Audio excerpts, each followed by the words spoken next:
سبحان اللہ سبحان اللہ ان اللہ علی کل شیء قدیر. فرینڈس آف پاکستان، عظمت ولی عرض کر رہا ہوں. میں عرض کر رہا تھا کہ ہمارے انور مقصود صاحب بہت اعلیٰ قسم کے اور بہت پرانے بڑے قابل قسم کی شخصیت ہے. 80 سال کی عمر ہے ماشاء اللہ ان کی. انور مقصود صاحب فرماتے ہیں کہ سور کھانے والا مالک میں اور اس کے لیے وہ اپنے سوروں کی حکومت کے لیے حاکم بنانے کے لیے نہیں کھاتے بلکہ وہ اپنے ملک کو بڑھانے کے لیے کھاتے ہیں، آبادی کو بڑھانے کے لیے کھاتے ہیں. یہ ہے جناب حالت. یہ علاقے غلاموں کی علاقے میں رہتے ہیں، جہالت میں رہتے ہیں، لیکن پھر بھی اپنا سور کا کھانا نہیں چھوڑتے. اللہ تعالیٰ بڑی نعمتیں دیتا ہے لیکن ہم لوگ اس کا شکر ادا نہیں کرتے. فرینڈس آف پاکستان، عظمت ولی عرض کر رہا تھا کہ ہمارے یہ جو علاقہ، جس علاقے میں ہمارا یہ پاکستان بنا ہے، یہ زیادہ تر وہ جہالت میں اور غفلت میں اور جہالت کے علاوہ یہ اپنے غنڈہ گردی میں، بدماشی میں، یہاں پر بڑا قتل ہوتے تھے، بڑے خون ہوتے تھے، بڑی آپس میں جنگیں ہوتی تھیں، اور یہ جہالت کی وجہ سے ہوتا تھا سارا. یہ میں آپ کو عرض کروں کہ یہ قادیانی ہمارے یہاں جو ہے بہت سارے لوگ بسے ہوئے ہیں، اور یہ سلسلہ چلا آ رہا ہے پاکستان بننے کے بعد سے. اب تو یہ ہو گیا ہے کہ قادیانی بہت پھیل گئے ہیں اور بہت زیادہ مصروف ہو گئے ہیں، بہت قابل ہو گئے ہیں، بڑے اعلیٰ عہدوں پر بھی ہیں، اور پتہ ہی نہیں چلتا ہے کہ یہ کہیں ہمارے یہاں ایسا کہیں بھی ہمیں محسوس نہیں ہوتا کہ کون قادیانی ہے کون وہ. لیکن یہ کہ قادیانیوں میں 3 بڑی خوبیاں ہیں. نمبر 1 تو یہ کہ وہ حرام کا بہت کھاتے ہیں. نمبر 2 یہ کہ وہ اپنے آپ کو ظاہر نہیں کرتے، اور دولت اور انسانیت کی وہ کرتے ہیں. اور دوسری بات یہ کہ اگر آپ کے ملک کے ہیں تو آپ کے ملک میں سب سے زیادہ غداری اور سب سے زیادہ بدماشی، سب سے زیادہ قتل و خون انہی کی وجہ سے ہوتا ہے، اور وہ ظاہر بھی نہیں ہونے دیتے. یہ ہے سلسلہ. انگریز یہ کمشنر تھا ایک لاہور کا. اس کمشنر نے اپنے لوگوں سے پوچھا کہ ہمیں یار یہ ایسا کچھ چاہیے کہ جو یہ اپنے مسلمانوں کی بہت زیادہ پیغمبر اور اس کے اپنے رسول کی بڑی عزت کرتے ہیں، نبی کی بڑی عزت کرتے ہیں، یہ اور جنگ کرنے لگتے ہیں ہر بات پہ. تو یہ انگریز اپنی اس طرح کی حرکتیں کرتے ہیں. وہ اپنا ظاہر ہے انہوں نے تو کرنا کسی کے لیے نہیں تھا. انہوں نے اپنے ایک اسسٹنٹ کو کہا کہ یار دیکھو ایسا بندوبست کرو کہ جہاں سے ہم ایک قادیانی نبی پیدا کریں. یہ سلسلہ جو ہے انہوں نے کیا، اور کرنے کے بعد میں وہ ایک قادیانی کے بنانے کے لیے اپنے یہ بات کر رہے ہیں کمشنر صاحب جو ہے لاہور میں، اور وہ اپنے سیالکوٹ کے علاقے میں وہاں پر اپنے بہت ہی ان کو وہ ایسا آدمی ملا کہ جو بالکل قادیانی بننے کے قابل تھا. داڑھی بھی تھی، ٹوپی بھی سر پہ رکھی ہوئی تھی، اور وہ ایک کچہری میں منشی تھا.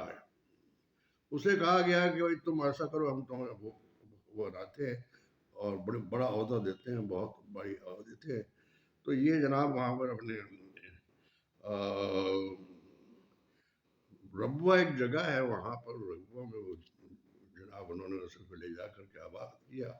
اس کے ساتھ میں 2-4 ہزار آدمی جمع کر دیے اور اس کے ساتھ بٹھا دیے. اس کو کہا کہ بھائی تمہیں بہت ساری دولت ملے گی، بہت سارا وہ ملے گا، اور بڑی شان ہوگی، بڑی عزت ہوگی، اور بڑے مزے ہو گئے.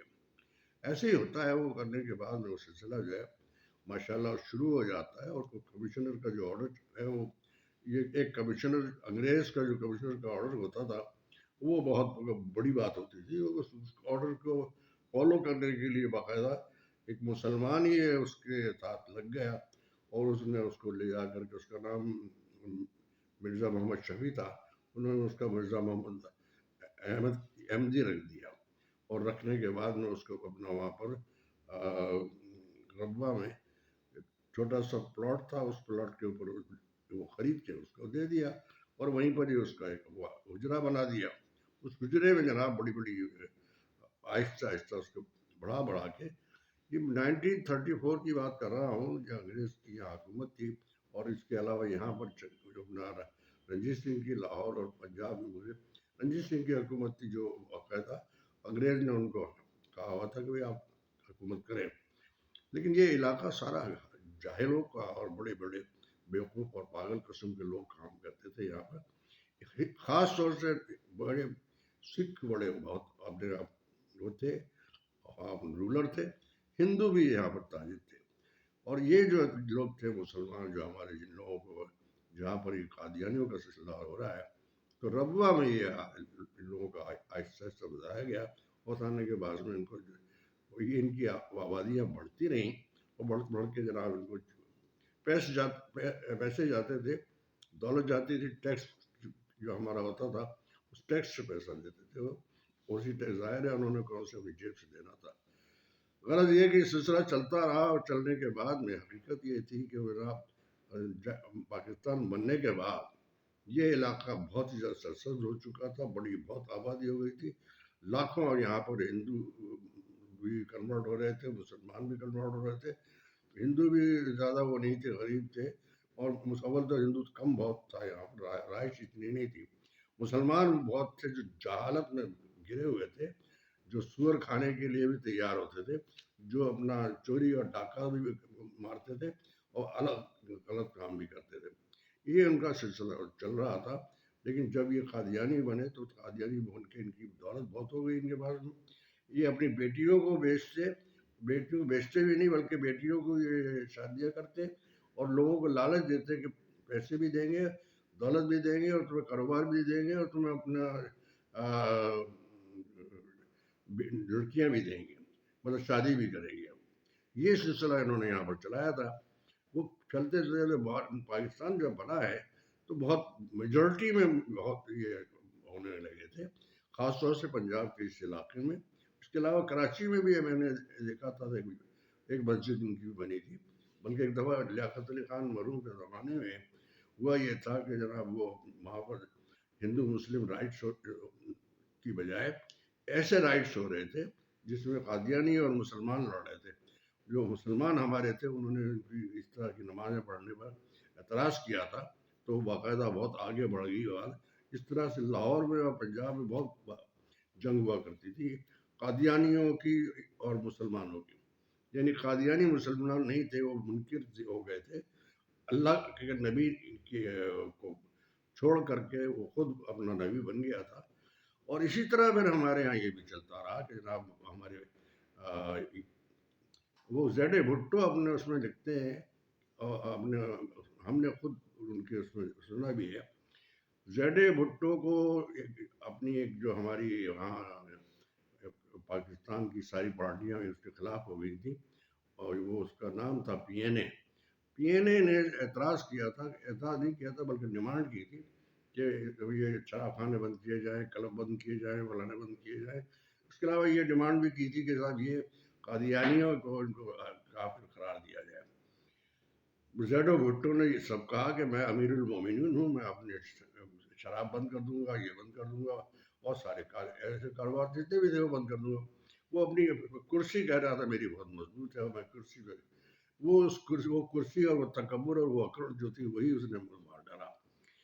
تو اس زمانے میں زیڈ بھٹو کے زمانے میں یہ ہوا کہ جناب یہ PNA کی موومنٹ میں 67 میں تقریباً اس کی بات ہے، اور اس کے 66 میں یہ انہوں نے اپروو کر دیا تھا، ان کو کافر بنا دیا تھا، اس کے علاوہ ان کو سارا سب کچھ کرنا پڑا، وہ ہونے کے باوجود بھی پھر یہ کہ تو یہ ان میں سے جب انہوں نے غور کیا تو اس نے بتایا کرنے لگا کہ قادیانیوں میں جو جنرل تھا وہاں کا اس زمانے کا، جو وہ تھا اپنا جو اس سے پہلے کا جو جنرل تھا جس نے کہ یہ باقاعدہ وہ فوج کا جنرل تھا، اس نے باقاعدہ وہاں پر قادیانی تھا وہ. اس کے علاوہ اس کے جو اپنا ایئر چیف تھا وہ بھی قادیانی تھا، اور باقاعدہ وہاں پر جہاز سے جا کر کے وہ پھول پھینکا کرتا تھا، پھول ڈالا کرتا تھا اپنے اپنا ربوا میں. ربوا ہیڈ کوارٹر تھا یہاں پر. اب تو خیر لندن وغیرہ کہیں اور بھی ہیڈ کوارٹر بن گئے ہیں. یہ پاکستان کے مسلمان کے دشمن ہے، پاکستان کے دشمن ہیں، اور یہاں پر پاکستان کے بہت سارے یہ جو آرمی میں بھی پائے جاتے ہیں اور ساری پارٹیوں میں بھی موجود ہیں. یعنی زرداری مافیا، نواز شریف مافیا، اور یہ ساری جو یہ 20 وہ تھے سارے یہ جو ہیں یہ قادیانی ہیں. اور قادیانی کے علاوہ اور یہ فوجی ہیں سارے وہ قادیانی ہیں، موسٹلی قادیانی ہیں. اور وہ قادیانی کے علاوہ یہ کہ وہ، اور یہی وجہ ہے کہ یہ مسلمان کے دشمن ہیں. پاکستان کو تباہ کرنے والے یہی لوگ ہیں، پاکستان کو تباہ بھی کر رہے ہیں. اس طرح سے یہ جو انگریز نے جو یہ شرارت کی تھی یہ اب پوری دنیا میں پھیل گئی ہے. یہ لندن میں ان کے آفس ہیں، کاروبار دنیا بھر میں. اور یہاں جہاں آپ ہر جگہ جائیے، کراچی میں بھی اور وہاں بھی، خاموشی سے یہ گناہ بھی کرتے ہیں، زیادتی بھی کرتے ہیں. اپنی لڑکیوں کو باقاعدہ ان کے باقاعدہ ان کو تحفے میں دیتے ہیں، پیش کرتے ہیں، شادی کرتے ہیں، یا دوسرے معاملات بھی بہت سارے ہیں. اور کاروبار بھی کراتے ہیں لڑکے کو. یہ ان کا کاروبار ہے پاکستان میں. یہ حالت جو ہے، اور یہی وجہ ہے کہ یہاں پر قادیانی کسی کا پتہ نہیں ہے. کون جج جو ہے قادیانی ہے، کون یہ پولیٹیکل آدمی جو ہے وہ قادیانی ہے، کون فوجی اور کون یہ سپاہی جو یہاں ظالم ہے. وہ لگتا یہی ہے کہ یہ سارے قادیانی ہیں. وہ جو لوگ جتنے ڈاکو چور بدماش ہیں سارے اکٹھے کام ہوا ہے. زرداری تو باقاعدہ اس کی تو رشتے اور سارے ہم نے ہوتے ہوئے دیکھے ہیں. ایسی نواز شریف کو بھی ہم نے دیکھا ہے کہ یہ بھی جہاں قادیانیوں کے آگے پیچھے کام کرتے ہیں. یہ سلسلہ چل رہا ہے، اور یہ ہر قسم کے کام ہو رہے ہیں. تباہی اسی وجہ سے ہو رہی ہے پاکستان میں. عمران خان کو پسند نہیں کیا جاتا اس لیے کہ اس کے ساتھ وہ سارے لوگ ہیں جس طرح کے پاکستان کی پوری عوام اس کے ساتھ ہوتی ہے. پوری عوام اس کے ساتھ ہے. اس نے پاکستان کی قوم کو ایک قوم تو بنا دیا ہے، لیکن یہ نہیں ہمارے یہاں کے جو بڑے بڑے افسران میں ہیں، بڑے بڑے لوگ ہیں، وہ سارے قادیانی ہیں. یہ ہمارا آپ کو ایک چھوٹا سا پیغام تھا کہ انور مقصود نے یہی کہا تھا کہ یہ سور ہیں، حرامی ہیں اور بے غیرت ہیں. یہ کھاتے ہیں اور یہ اس کے بعد اپنے ان کو مار دیتے ہیں اور اپنے معاملات کو سیدھا رکھتے ہیں. پاکستان